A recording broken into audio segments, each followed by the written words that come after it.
With the mind fixed on the self, let him not think of anything. So your main thought is self, but you can have a subordinate thought like a conversation. You can engage in a conversation, but your main thought is still on the self.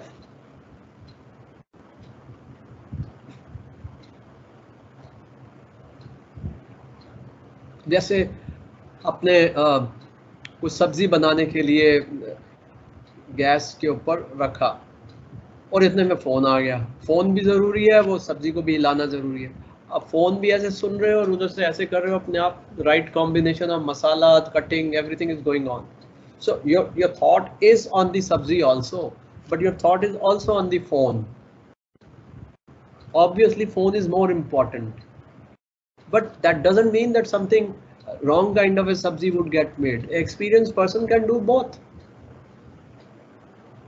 In fact, you can do two other things also.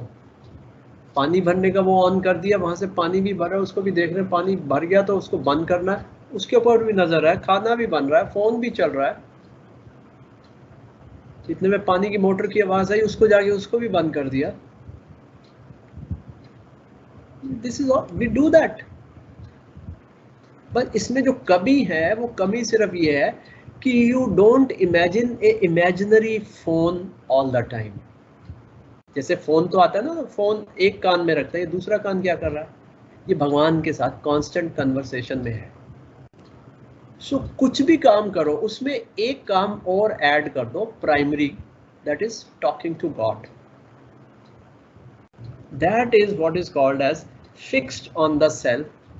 And when he says let him not think of anything, that only means that your primary thing is talking to God, and you don't think too much about the other things.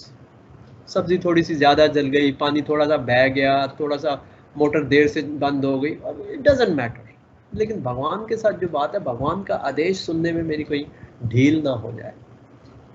हर समय वो talking to God, that's the main thought. And that can happen when you are thinking on the self. God is present as self. So whether you are thinking of self or you are thinking of God, means the same thing. So tightening of the intellect is the process, or it is the method, and what it should lead to is it will facilitate your contact or conversation with God. अगर वो ढीलापन रहेगा तो distraction होगी,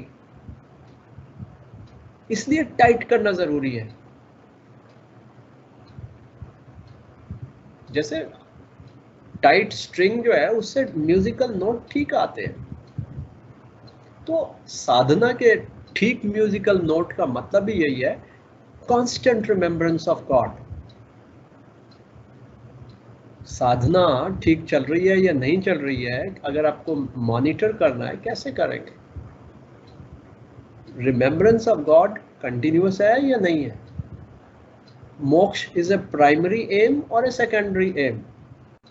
this has to be all the time alert.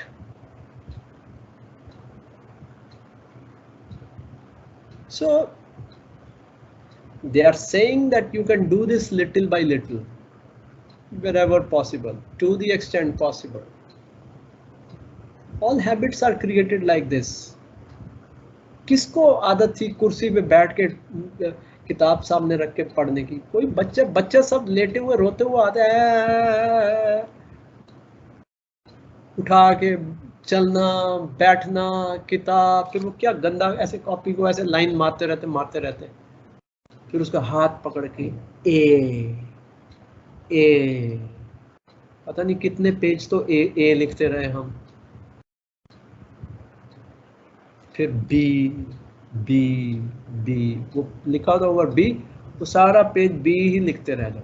नहीं, ये capital B नहीं, small B भी लिखो. अच्छा, अभी तो नहीं, एक स्मॉल बी भी होता है. साइज दोनों का बराबर है, पता नहीं स्मॉल क्यों बोलते हैं, बिग क्यों बोलते हैं. बच्चे को चलो ठीक है, फन, डू इट. तो ये सारी हमने चीजें डाली हैं, habits. It's not that you have acquired it in one day. इसी तरह से जो इंटेलेक्ट की फर्मनेस जो हमने लानी है, it also has to be done by slow practice. तभी वो आएगी, तभी वो हैबिट बनेगी। और ये क्वाइटनेस में जाने की हैबिट इसलिए है कि तुरंत आपने अपने भूले हुए भगवान को याद में लेके आना। Remote, tertiary, secondary and then primary. God should be primary.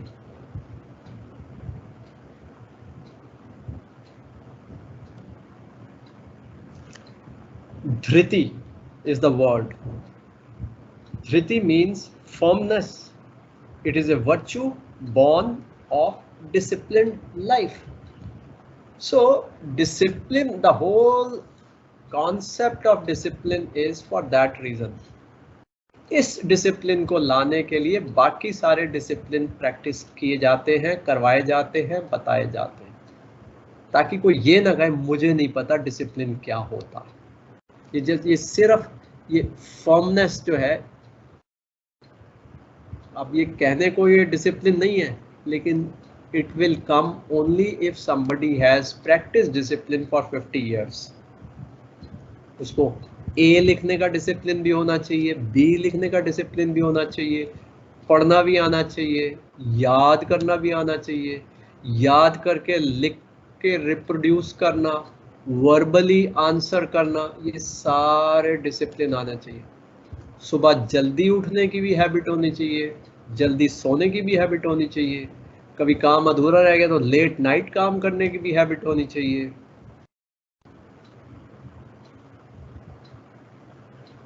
4 bar meals खा के भी जिंदा रहना आना चाहिए, 3 बार भी आना चाहिए, 2 बार भी आना चाहिए, 1 बार भी, और फास्टिंग भी, सारे डिसिप्लिन प्रैक्टिस किए हुए होने चाहिए। Idea is not this, the idea is you are working on some discipline of some kind, and after doing this for 50 years you are told now you have some idea of what a discipline is like. Nobody can say that I don't know what is discipline. वही जो भी तुमने किया, जितना भी वो वाला discipline, अब उस डिसिप्लिन से इंटेलेक्ट को फर्म किया करो, फर्म। वही डिसिप्लिन की बात है और कुछ नहीं है, वही just carry forward the next, take it to the next level.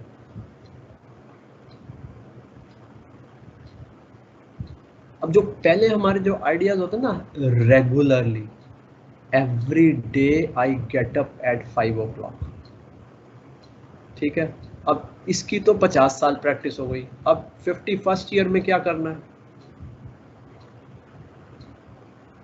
Naturally something more than this. अब आज अगर मैं 5 बजे उठ गया, अब मेरे पास 24 घंटे हैं, अब दोबारा तो नहीं उठना 5 बजे, अब अगला जो 5 बजे उठने का कार्यक्रम है वो तो अगले दिन है। अब ये बाकी 24 घंटे क्या होगा? आदमी ढीला हो जाएगा कि मैंने देखो आज भी मैं 5 बजे उठ गया, so you are relax now. उस रिलैक्सेशन को फर्मनेस टाइट करना है कि अब उठने के बाद हर थोड़ी देर में अपने को याद दिलाना है कि मैं मोक्ष प्राप्त करने के लिए उठा हूं सुबह, और दिन में जितने भी मौके मिलेंगे जाके मैं अपने आप को याद दिलाऊंगा कि मैं भगवान की आज्ञा अनुसार अपने घंटे, अपने मिनट्स बिता रहा हूं या नहीं। भगवान से इंस्ट्रक्शन जो है वो साल में एक बार नहीं लेते।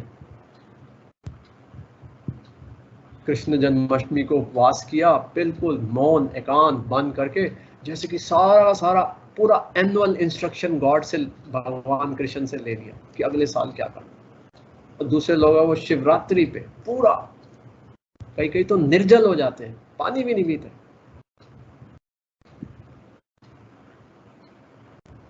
कोई 9 दिन रामनवमी 9 दिन मनाते हैं। अरे जिंदगी तो ये सिर्फ 9 दिन या एक शिवरात्रि या जन्माष्टमी नहीं है, So all these things are good. All these things attune us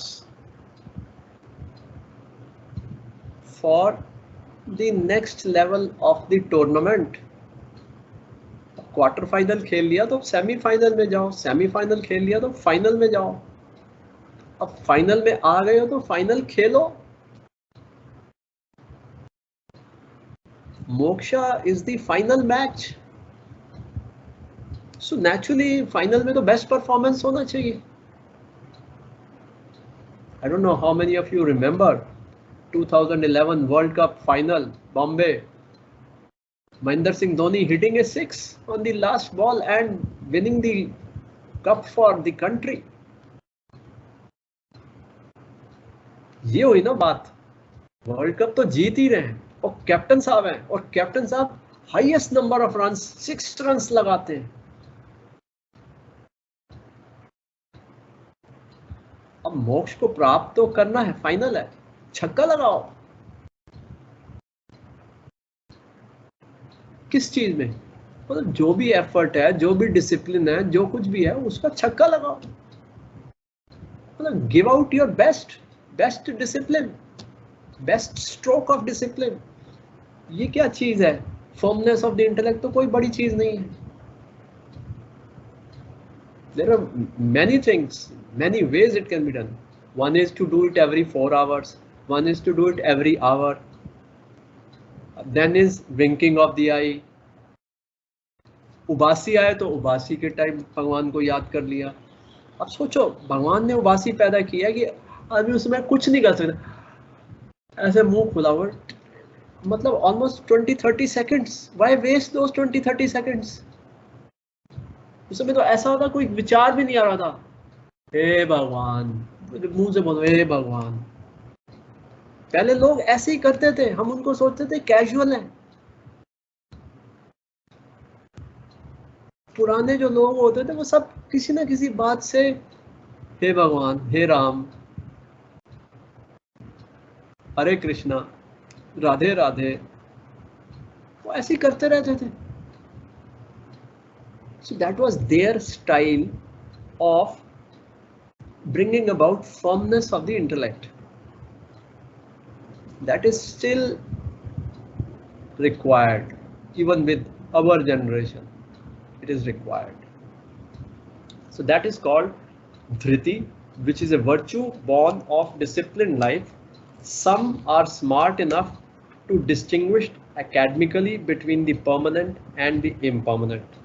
But in the day-to-day life, they are slaves to the impermanent sense pleasure. As mind gets fixed in the self, it ceases to deviate into sense indulgence. Constant thought of the Lord excludes all other thoughts from the mind. So they mutually, it's called positive feedback. Once you do that, so that place which was earlier occupied by a distraction of thought, that place now has been replaced by the remembrance of thought, because you have tightened your intellect and you have made it firm. तो वो जगह खाली पड़ी थी, वहां पे non divine thoughts पहले रहा करते थे. अब बुलडोजर आया, बुलडोजर ने उनको हटाया और वहां पे डिवाइन थॉट को रख दिया. अब उस जगह पे जहां डिवाइन थॉट को रख दिया, वहां नॉन डिवाइन थॉट नहीं आ सकते. आएंगे तो उनको जोर लगाना पड़ेगा, उनको बुलडोजर लाना पड़ेगा. पहले तो वो वैसे ही रहते थे, अब उनको वहां से हटा दिया और रहना शुरू कर दिया डिवाइन थॉट ने. उसको हटाने के लिए जब तक वो बुलडोजर लेने जाता है, आप वहां पक्की दीवार बना दो, दीवार में कंक्रीट डाल दो, ताकि बुलडोजर को भी आसानी ना हो उसको हटाने के लिए. This is constant struggle. You have seen the encroachers. वो पहले ऐसे आएंगे, फिर ठेली लगाएंगे, फिर झोपड़ी बनाएंगे, फिर कच्ची सी छत डाल देंगे, फिर दीवार डाल देंगे, और फिर बाद में ऐसे लगेगा जैसे उनका घर है. इसलिए बुलडोजर से उसको हटाया जाता है. अब आप इसका रिवर्स सोचिए, अब जो नॉन डिवाइन है आपने नॉन डिवाइन को हटा दिया, so you have to occupy that place. वहां पे आप स्काई स्क्रैपर बना दो ताकि बुलडोजर से भी नहीं टूटे। वो है नोएडा में बड़ी बिल्डिंग है, वो अभी झगड़ा चल रहा है उसके लिए, उसकी रिहर्सल्स कर रहे हैं। अब वो क्या करने जा रहे हैं, वो डायनामाइट लगा के बॉम्ब ब्लास्ट करेंगे, वहाँ बुलडोजर से नहीं टूटेगी, वो पता नहीं कितनी स्टोरीड बिल्डिंग्स है, ट्विन टावर्स। सो ये जो नेगेटिविटी है कितना कुछ सिखाती है हमको। एनक्रोचमेंट से हमें सीखना चाहिए, वी मस्ट लर्न कि वहां इतना पक्का बना दो, इतना पक्का बना दो कि वो जा ही ना सके। सो this is what a habit does. Habit builds a strong structure so that the casual temptations, the fickle mindedness is not easily able to make you forget God. Even if it wants to, even if it tries, it should fail. The temptation should fail to dislodge you from your focus on God. That's what is the whole thing. Temptation तो सृष्टि में है, वो तो जाएगी नहीं। अब आप क्या करो, आप अपने स्ट्रक्चर ऐसा बनाओ ताकि टेम्पटेशन आए तो वो उसको कुछ ना कर सके, मजबूत। So this is what repetition does, this is what a habit does, that is what is referred to as firmness of the intellect. This firmness has the ability to resist the onslaught of all these forces which try to take one away from remembrance of God or moksha. Mind is the main factor in you. As is your mind, so are you. It may be compared to a washed white cloth which is capable of taking any dye dipped in. When you have learnt a new language, you cannot help uttering a few words from it in your conversation. Contact with the undesirables contaminates the mind. Holy company, on the other hand, elevates it. The same.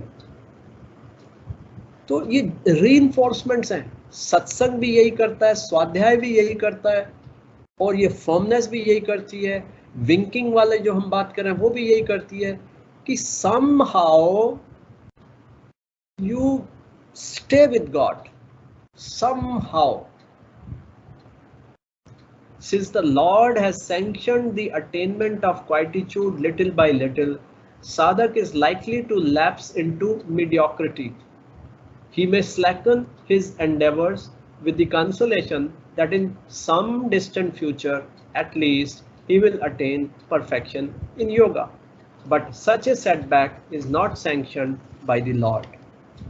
So little by little is only, that means if you do something in a rush and next day you are so put off that you don't even attempt, only to discourage that and to keep you engaged, to bring about a continuity, is little by little mentioned. But if somebody has more energy, he can do more than little, there is no harm. There is no harm. अगर आप 1 घंटा जाप कर सकते हो और 1 घंटा जाप करने के बाद ये संकल्प कर सकते हो कि कल मैं फिर बैठूंगा जाप करने के लिए, दैट इज इंपॉर्टेंट। अदरवाइज 1 घंटा जाप करके 6 दिन की छुट्टी, that is to be discourage. To rule that out, they are saying little by little, which means first commit to continuity. ओम शांति शांति शांति।